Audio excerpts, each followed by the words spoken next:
আসসালামু আলাইকুম রাহমাতুল্লাহ। তোমরা সবাই কেমন আছো? আশা করি অনেক ভালো আছো।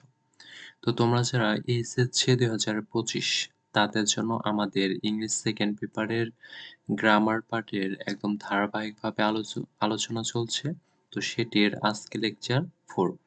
আজকে লেকচার 4 হচ্ছে রাইট ফর্ম অফ ভার্বস। তো তোমরা অবশ্যই এই ভিডিওটি আ একদম পুরো ভিডিওটি দেখবে, তাহলে ইনশাআল্লাহ আশা করব যে রাইট ফর্ম অফ ভার্ব এর উপর তোমাদের আর কোনো সমস্যা থাকবে না। তো চলো আমরা শুরু করি। তো রুল নাম্বার 1, সাবজেক্ট যদি থার্ড পারসন সিঙ্গুলার নাম্বার হয় এবং ভার্ব যদি প্রেজেন্ট ইনডিফিনিট এ থাকে তাহলে ভার্বের শেষে s বা s যোগ করতে হয়।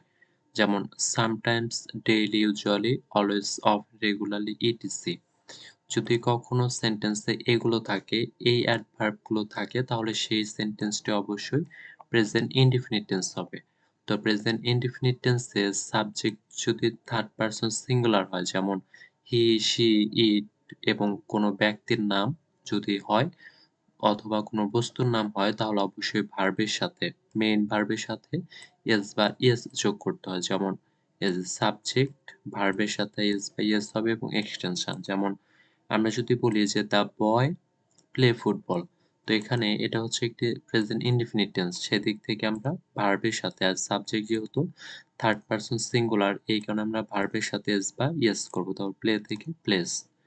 এবং আরেকটা হচ্ছে হি গো টু স্কুল, এখানে অ্যান্সার হবে গোস, যেহেতু হিটা হচ্ছে থার্ড পারসন সিঙ্গুলার নাম্বার আর এটা যেহেতু প্রেজেন্ট ইনডিফিনিট টেন্স, তাহলে প্রেজেন্ট ইনডিফিনিট টেন্সে সাবজেক্ট থার্ড পারসন সিঙ্গুলার হলে ভার্বের সাথে এস বা ইএস হয়। রুল নাম্বার 2 হচ্ছে অতীত নির্দেশক শব্দ বা পাস্ট ইনডিফিনিট টেন্সে ভার্বের পাস্ট ফর্ম হয়। যেমন yesterday, ago, once, last. Yesterday, ago, once, last এই ৪ টি অ্যাডভার্ব যদি কোনো বাক্যে বসে তাহলে ওই সেন্টেন্সটি হবে পাস্ট ইনডিফিনিট আর ওই পাস্ট ইনডিফিনিট টেন্সে অবশ্যই তোমাকে ভার্বের ভি2 করতে হবে, মানে ভার্বের পাস্ট ফর্ম করতে হবে। যেমন he dash leave home last night, এই বাক্যে যেহেতু লাস্ট আছে তাহলে এই সেন্টেন্সটি হবে পাস্ট ইনডিফিনিট টেন্স আর পাস্ট ইনডিফিনিট টেন্স মানে আমরা জানি ভার্বের পাস্ট ফর্ম বসবে, তাহলে এখানে লিভ থেকে পাস্ট ফর্ম হচ্ছে লিভড হবে। এবং আরেকটা হচ্ছে অনস আছে, এই বাক্যে অনস আছে, অনস থাকলে সেন্টেন্সটি হবে পাস্ট ইনডিফিনিট এবং পাস্ট ইনডিফিনিট মানে কি ভার্বের ভি2, তাহলে এখানে লিভ থেকে অ্যান্সার হবে হচ্ছে লিভড। রুল নাম্বার 3 হচ্ছে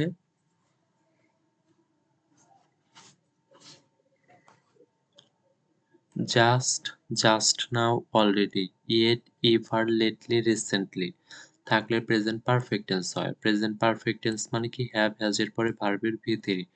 আর তোমরা যারা টেন্সের ক্লাসটি করতে চাও তারা অবশ্যই প্লেলিস্ট থেকে টেন্সের ক্লাসটি করে নিতে পারবে। তাহলে জাস্ট যদি এই অ্যাডভার্ব গুলো কোনো বাক্যে থাকে তাহলে ওই বাক্যটি অবশ্যই হবে প্রেজেন্ট পারফেক্ট টেন্স। আর প্রেজেন্ট পারফেক্ট টেন্স মানে হচ্ছে তোমাকে অবশ্যই হ্যাভ বা হ্যাজ এর পরে ভার্বের ভি3 করতে হবে। যেমন I have dash him recently, দেখো রিসেন্টলি থাকায় এই বাক্যটি হবে প্রেজেন্ট পারফেক্ট টেন্স।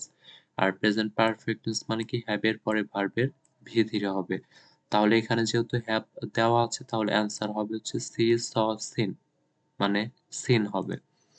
আরেকটা হচ্ছে he go out just now, he go out just now, তাহলে যে জাস্ট নাও থাকলে প্রেজেন্ট পারফেক্ট টেন্স, তাহলে এই ভার্বটাকে আমরা ট্রান্সফার করব হ্যাজ গান, যেহেতু এটা প্রেজেন্ট পারফেক্ট টেন্স।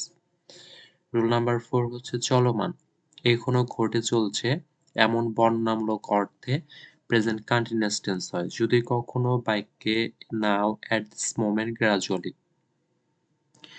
এই ৩ টি অ্যাডভার্ব থাকে তাহলে সেই সেন্টেন্সটা অবশ্যই হবে প্রেজেন্ট কন্টিনিউয়াস টেন্স। আর প্রেজেন্ট কন্টিনিউয়াস মানে হচ্ছে এম ইজ আর এর পরে ভার্বের সাথে আইএনজি হবে। যেমন they are not dash pay heed to their teachers advice, তাহলে দেখো এখানে আর কিন্তু এটা নেগেটিভ দেখে নট আসছে, কিন্তু এখানে আর নট এর পরে যদি কোনো ভার্ব থাকে ওই ভার্বের সাথে অবশ্যই আইএনজি হবে, তাহলে হবে হচ্ছে পেইং। রুল নাম্বার 5 হচ্ছে ব্র্যাকেটে কোথাও নট থাকলে সে স্থানে ডু নট, ডাজ নট বা ডিড নট বসে। প্রেজেন্ট টেন্সে ডু নট অথবা ডাজ নট এবং পাস্ট টেন্সে ডিড নট। যেমন আমরা যদি দেখি যে the girl dash not sing a song, মানে একটি গান গায় না, এটা যেহেতু প্রেজেন্ট তাহলে হবে ডাজ নট, যেহেতু সাবজেক্ট থার্ড পারসন সিঙ্গুলার। আরেকটা হচ্ছে হি ডিড নট। আর তোমরা আরেকটি কথা মনে রাখবে যে ডিড নট এর পরে সবসময় ভার্বের মানে প্রেজেন্ট ফর্ম বসে। Do does did, do does did এর পরে সবসময় ভার্বের প্রেজেন্ট ফর্ম বসবে। তাহলে অ্যান্সার হবে এখানে হচ্ছে, যেহেতু নট আছে তাহলে আমাদেরকে কি আনতে হবে, ডাজ বা ডু ডাজ বা ডিড। তাহলে এখানে যেহেতু এটা প্রেজেন্ট টেন্স তাহলে আমরা আনবো ডু বা ডাজ। আর এটা যেহেতু দ্য গার্ল হচ্ছে থার্ড পারসন সিঙ্গুলার, এই ক্ষেত্রে আমরা আনলাম হচ্ছে ডাজ নট। আর ডিড নট এর পরে সবসময় ভার্বের বেস ফর্ম বসবে, এই ক্ষেত্রে প্রেসক্রাইব প্রেসক্রাইবে বসবে।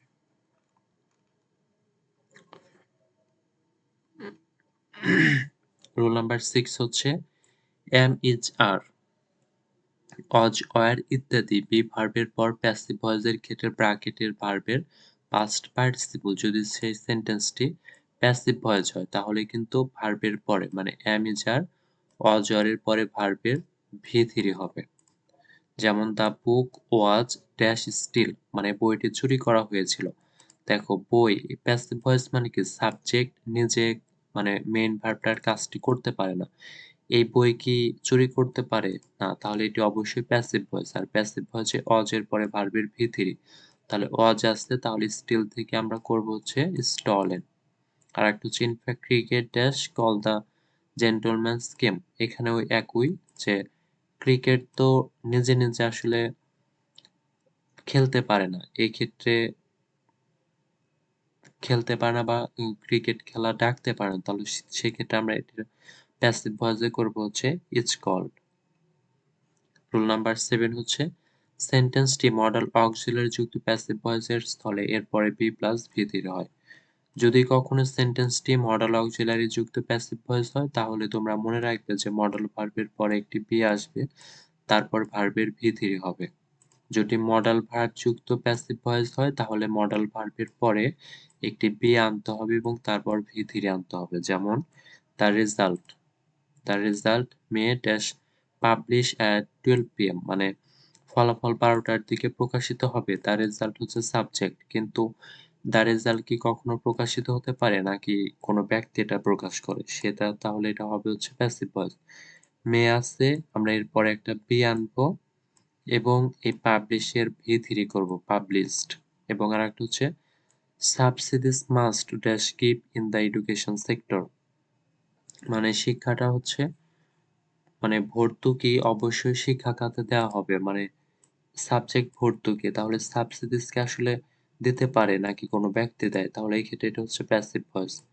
প্যাসিভ ভয়েসে মাস্টের পরে আমাদের একটি আনতে হবে বি, তারপরে ভার্বের V three given, be given. Rule number 9 হচ্ছে যদি এই মডাল ভার্বগুলো থাকে তোমরা মনে রাখবে যে can, could, may, might, shall, should, will, would, এগুলো হচ্ছে মডাল ভার্ব। আর এই মডাল ভার্বের পরে অবশ্যই ভার্বের বেস ফর্ম বসে। যেমন he would not dash undergo physical labour. এই যে দেখো উড এটা নেগেটিভ দেখে নট আছে, কিন্তু এটা কোনো ফ্যাক্ট নয়, উড আছে কিনা এটা দেখতে হবে।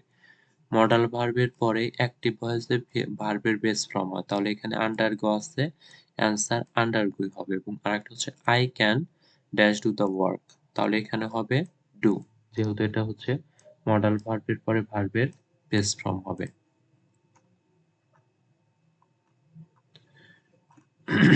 রুল নাম্বার 9 হচ্ছে relative pronoun who, whose, that এর পরবর্তী নাউন বা নাউন ফ্রেজ অনুসারে ভার্ব বসে। যেমন হু, হুইজ, দ্যাট এর আগে যদি নাউনটা সিঙ্গুলার হয় তাহলে ভার্ব হবে সিঙ্গুলার, এবং এর আগে যদি নাউনটা প্লুরাল হয় ভার্ব হবে প্লুরাল। যেমন this spare emits smoke which, হুইচের আগে দেখো হুইচ, হুইচের আগে, হুইচের আগে যেহেতু প্রেজেন্ট ইনডিফিনিট মানে এটা রয়েছে হচ্ছে সিঙ্গুলার, এটা রয়েছে হচ্ছে সিঙ্গুলার মানে সাবজেক্টটা রয়েছে সিঙ্গুলারে, তাহলে আমরা করব হচ্ছে সিঙ্গুলার ভার্বে যে কন্টিনিউয়াস। এবং আরেকটা হচ্ছে আইডল পারসনস, মানে এখানে কিন্তু আইডল পারসনস মানে ব্যক্তিরা, অলস ব্যক্তিরা, এখানে হচ্ছে প্লুরাল। মানে হুর আগে রয়েছে প্লুরাল ভার্ব, আমরা এখানে প্লুরাল ভার্ব রাখবো, কিলই রাখবো। তার কারণ আমরা জানি যে ভার্বের সাথে যখন এস বা ইএস থাকবে তখন কিন্তু সেটি সিঙ্গুলার ভার্ব, আর ভার্বের সাথে এস না থাকলে সেটি প্লুরাল ভার্ব। রুল নাম্বার 10 হচ্ছে কোঅর্ডিনেট কনজাংশন, যেমন অ্যান্ড, বাট, অর। কোনো বাক্যে বসলে উভয় পাশের টেন্স সমজাতীয় হবে। যদি অ্যান্ড, বাট, অর থাকে তাহলে এই পাশে যে টেন্স এই পাশেও সেই টেন্স হবে। এক পাশের টেন্স দেখে অন্য পাশের টেন্স গুলো লিখতে হবে। যেমন we make fire to cook food and, তাহলে অ্যান্ড এর আগে যেহেতু এখানে মেক ভার্বের বেস ফর্ম আছে তাহলে আমরা এখানেও ভার্বের বেস ফর্ম করব, এবং এখানেও অ্যান্ড এর আগে যেহেতু ইনকোয়াইড মানে ভার্বের পাস্ট ফর্ম আছে তাহলে আমরা এই ভার্বের পাস্ট ফর্ম করব ফাইন্ড থেকে ফাউন্ড। জাস্ট মনে রাখতে হবে অ্যান্ড, বাট, অর এর আগের যে টেন্সে ভার্ব থাকবে পরেও সেই টেন্সেই ভার্বটি বসবে। রুল নাম্বার 11,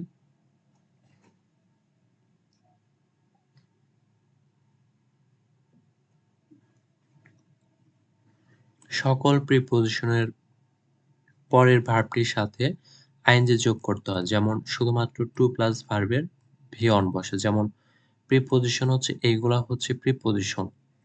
এই প্রিপোজিশন গুলো যদি কখনো থাকে বাক্যে তাহলে এরপরে ভার্ব যদি বসে ওই ভার্বের সাথে আইএনজি যুক্ত করব।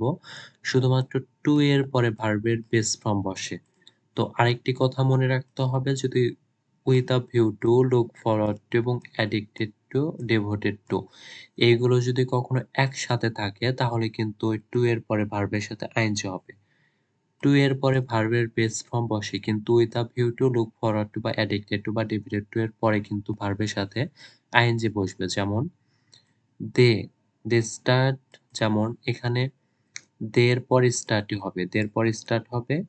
এবং আমরা জানি দ্বিতীয় ভার্ব, কোনো বাক্যে দুটি ভার্ব বসলে তার সাথে আইএনজি, তাহলে স্টার্ট হবে এখানে, তারপর থিংকিং প্রিপোজিশনের পরে তাহলে নার্স থেকে নার্সিং হবে ভার্বের সাথে আইএনজি।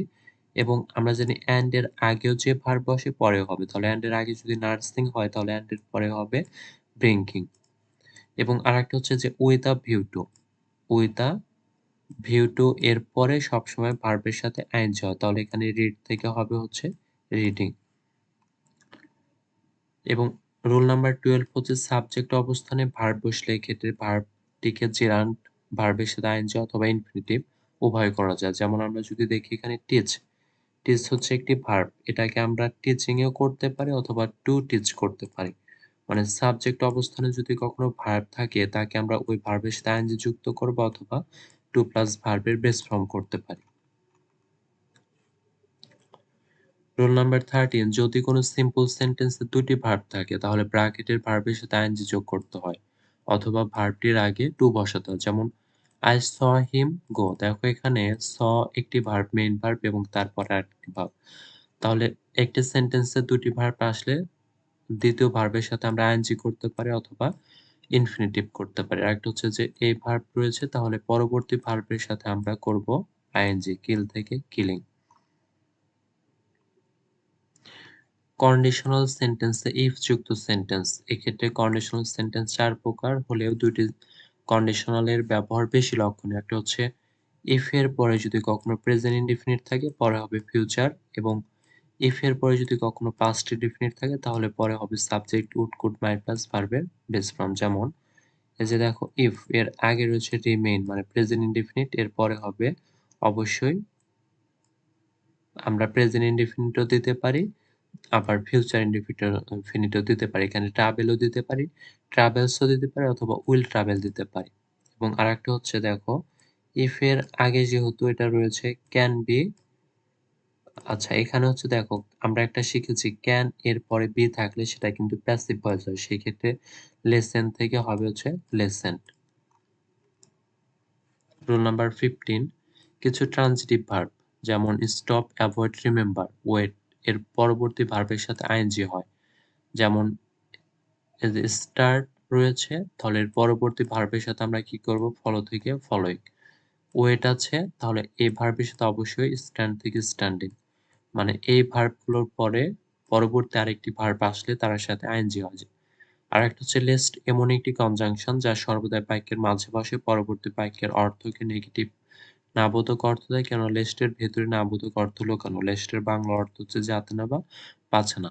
লেস্টের এই শর্টকাটটা আমাদের মনে রাখতে হবে যে লেস্টের পরে সবসময় একটি সাবজেক্ট হবে, শুড বা মাইট আনতে হবে ভার্বের বেস ফর্ম। যেমন এখানে যেহেতু লেস্ট আছে, সাবজেক্ট আছে, তাহলে এরপরে আমাদের শুড বা মাইট আনতে হবে। আমরা আনলাম হচ্ছে শুড, এরপরে ভার্বের বেস ফর্ম ওয়েক থেকে ওয়েকে।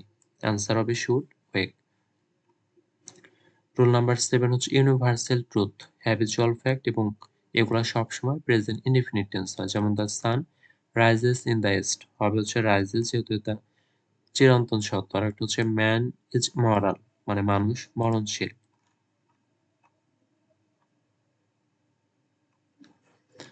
রুল নাম্বার 18 হচ্ছে কোনো সময় উল্লেখ থাকে না এমন সেন্টেন্সে যদি অলওয়েজ, রেগুলারলি, সামটাইমস, আফটার মানে এই অ্যাডভার্ব গুলো থাকে, এই অ্যাডভার্ব গুলো যদি থাকে সেটি প্রেজেন্ট ইনডিফিনিট টেন্স হয়।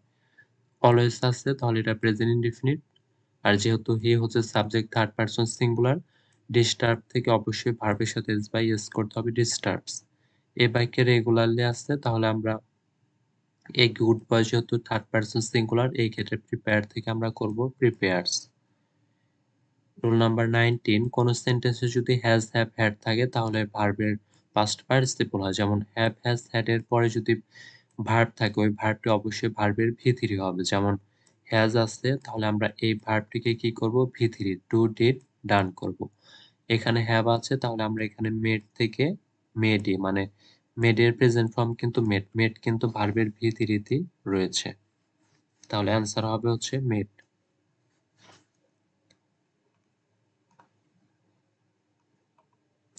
রুল নাম্বার 20 হচ্ছে অন অফ দ্য, এটি শেষ। অন অফ দ্য এর পরে যদি সাবজেক্ট প্লুরাল হয় ভার্ব হবে সিঙ্গুলার। অন অফ দ্য এর পরে সাবজেক্ট হবে প্লুরাল কিন্তু ভার্ব হবে সিঙ্গুলার। এবং হয়েল এর পরে যদি ভার্ব থাকে ভার্বের সাথে আইএনজি, এবং হয়েল এর পরে যদি সাবজেক্ট থাকে তারপরে পাস্ট কন্টিনিউয়াস টেন্স হয়।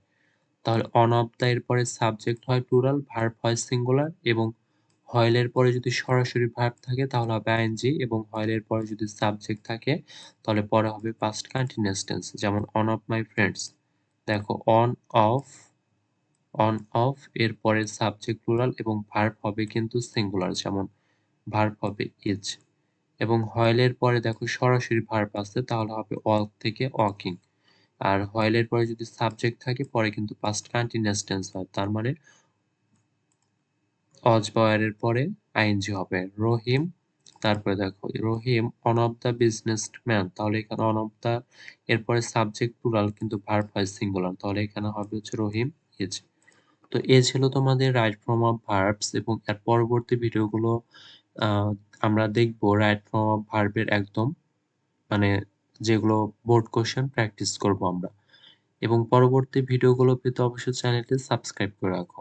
আজকের ভিডিওটি আমরা শেষ করব। তোমরা সবাই ভালো থাকবে। আসসালামু আলাইকুম ওয়া রাহমাতুল্লাহ।